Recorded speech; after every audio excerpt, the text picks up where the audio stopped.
to Mind-Gut Connection, complete 10-minute Marathi audiobook, narration tone, calm, friendly, informative. प्रस्तावना, introduction.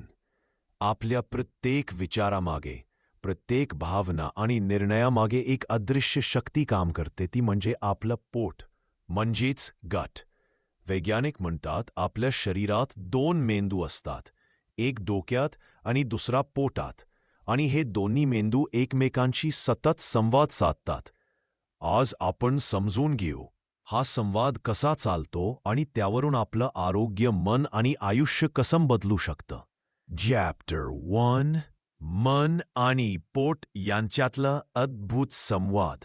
आपल्या शरीरात Vegas nerve नावाची एक लांब नर्व असते.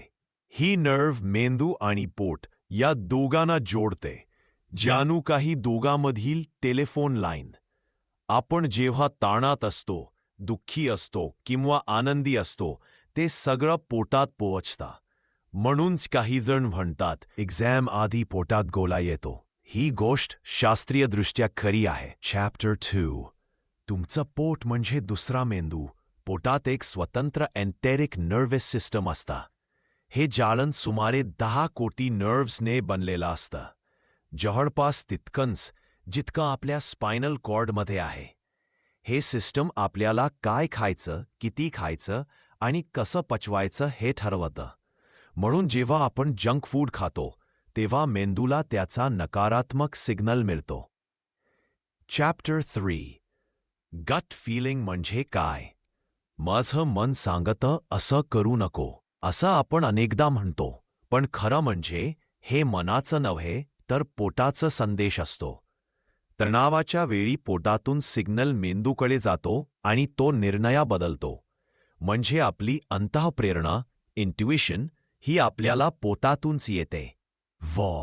चॅप्टर 4, पोटातील सूक्ष्म जीवांच्या साम्राज्य आपल्या आतड्यात असतात. लाखो कोटी बॅक्टेरिया, व्हायरस आणि फंगाई. हे सगळे मिळून मायक्रोबायोम बनवतात. हे जीव आपल्या शरीराचे निःशब्द सैनिक आहेत. ते पचन करतात, शरीराचं संरक्षण करतात आणि मेंदूकडे सेरोटोनिन, डोपामिन सारखी आनंदी हार्मोन्स पाठवतात. सुमारे 90% सेरोटोनिन, जे आपल्याला आनंद देतं, ते पोटातून तयार होतं, मेंदूतून नाही.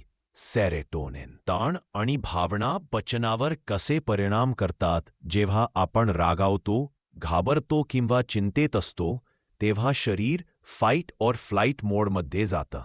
त्यावेळी पोटातील रक्तप्रवाह कमी होतो आणि डायजेशन थांबतं. यामुळे ॲसिडिटी, ब्लोटिंग आणि अपचन निर्माण होतं. यावर उपाय म्हणजे शांत मन, खोल श्वास आणि नियमित झोप. चॅप्टर 6, योग्य आहार, योग्य विचार. आपण जे खातो ते तेच आपल्या मूडवर परिणाम करतं.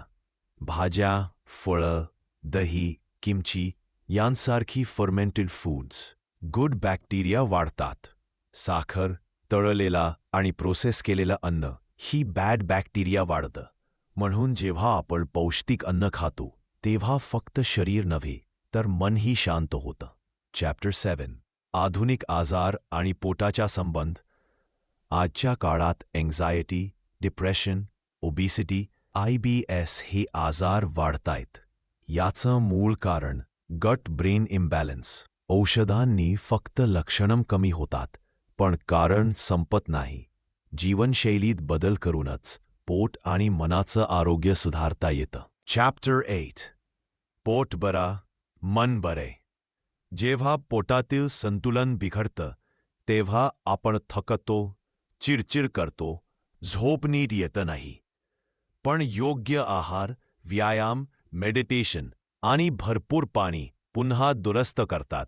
थोडक्यात, हेल्थी गट, हॅपी माइंड. चॅप्टर 9, ध्यान आणि मनशांतीचे फायदे. ध्यान आणि माइंडफुलनेस हे फक्त आध्यात्मिक साधन नाहीत, ते वैद्यकीयदृष्ट्या प्रभावी आहेत. दररोज काही मिनिटं शांत बसून श्वासावर लक्ष केंद्रित केल्याने वेगस नर्व सक्रिय होते. यामुळे ताण कमी होतो, डायजेशन सुधारतं आणि एकंदर मन स्थिर होतं. चॅप्टर 10 निरोगी जीवनाचा मार्ग. डॉक्टर एमरन मायर सांगतात, तुमचे पोट आणि मन हे एकमेकांचे आरशासारखं प्रतिबिंब आहेत. दररोज साधा नियम पाळा. पौष्टिक अन्न खा. जास्त साखर टाळा. दररोज थोडा चालन किंवा योग करा. मन शांत ठेवून ठीक आहे. ध्यान करा आणि आपल्या भावनांना ऐका. तुमचे पोट आणि तुमचे मन हे दोन वेगळे अवयव नाहीत. ते एकाच यंत्रणेतले दोन मित्र आहेत. तेव्हा मनही तुमचे ऐकू लागतं. आणि ज्या दिवशी तुम्ही मन आणि शरीराचे हे नातं समजून घेतलंत, तोच दिवस तुमचं आयुष्य खरंच निरोगी आणि शांत होईल. Healthy gut, peaceful mind, beautiful life.